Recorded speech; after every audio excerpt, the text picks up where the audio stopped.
बोल कड़ाकर सीताराम। प्रेमी भक्तों, ये कड़ाकर सीताराम नाम का चैनल आपको क्रमशः प्रतिपदा से 16 तिथियों का वर्णन करने के लिए तत्पर है।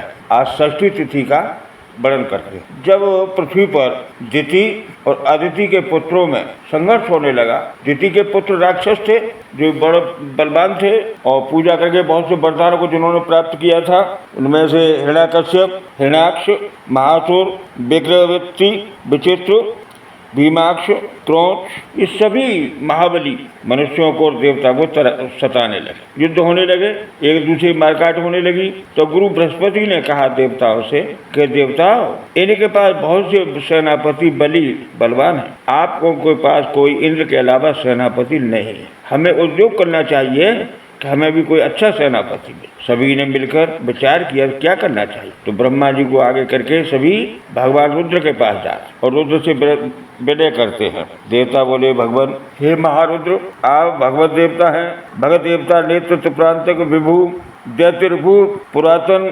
बृहस्पतिध्वज, हे पुरुषोत्तम आदिदेव, हम आपकी शरण में आए हैं, हम पर कृपा करिए। शिव जी कहने लगे, भाई क्या बात है, क्या परेशानी है आपको? ने कहा, भगवान सारा वृत्तांत उन्होंने सब सुनाया। हम एक सेनापति की अवस्था है महाराज। देवता विनय करते हैं, अच्युत गणेश भूतेश शिव अक्षय अयन देवरांतक आपकी संज्ञाएं हैं। आप आकाश तो केवल ध्वनि रूप से रहते हैं, अग्नि में शब्द रूप से आप विराजमान हैं, उन गुण वायु में 3 गुणों से रूपों से विराजमान हैं, जल शब्द स्पर्श रूप रस, इन 4 रूपों से आप पृथ्वी जल में विराजमान हैं और पृथ्वी में गंध रस सहित 5 रूपों से विराजते हैं। अग्नि आपका स्वरूप है, हम आपको प्रणाम करते हैं। आप महान शक्तिशाली पुरुष हैं।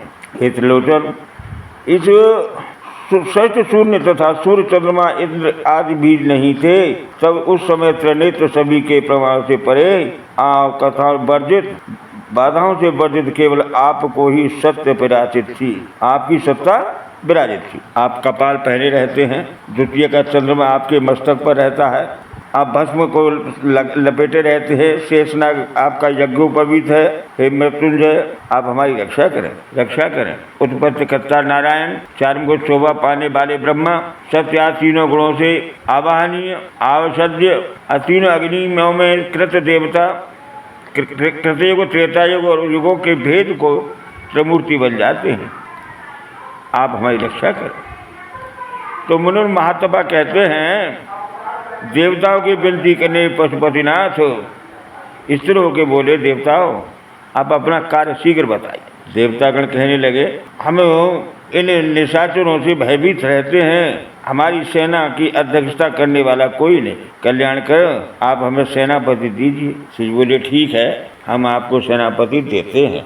आप अपने अपने घर जाए। पृथ्वीपति के निमित्त अपने विग्रह रहने वाली शक्ति को उन्होंने प्रेरित किया।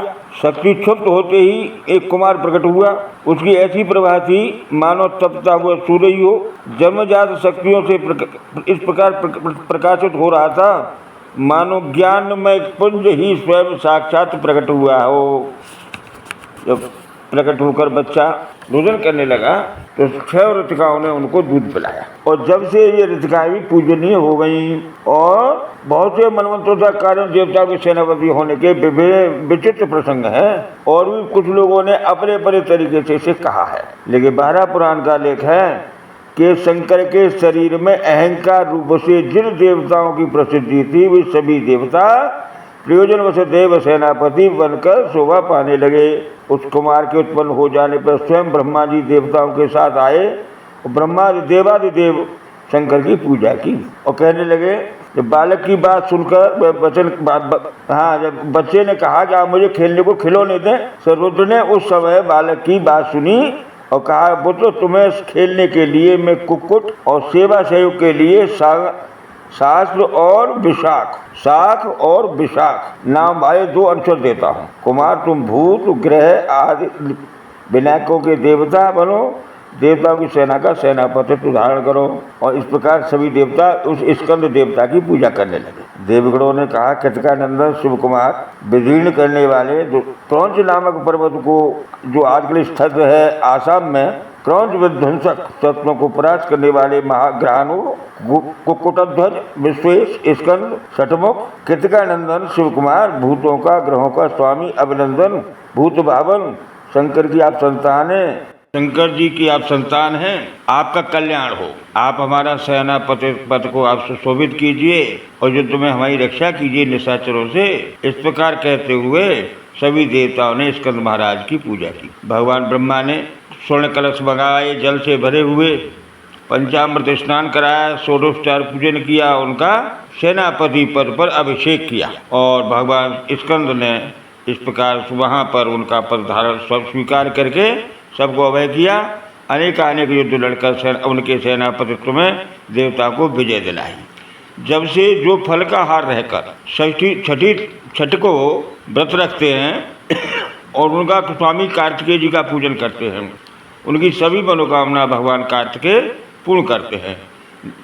निर्धन को धन देते हैं, अज्ञानी को ज्ञान देते हैं, पुत्रहीन को पुत्र देते हैं और हर प्रकार की बल उनको प्रदान, हर प्रकार का बल उन्हें प्रदान करते। इस प्रकार से षष्ठी तिथि ब्रह्मा जी ने स्वामी षटमुख यानी कार्तिकेय जी को सौंपी। जब से षष्ठी तिथि का स्वामी कार्तिकेय को माना गया है। बोल कड़ाकर सीताराम।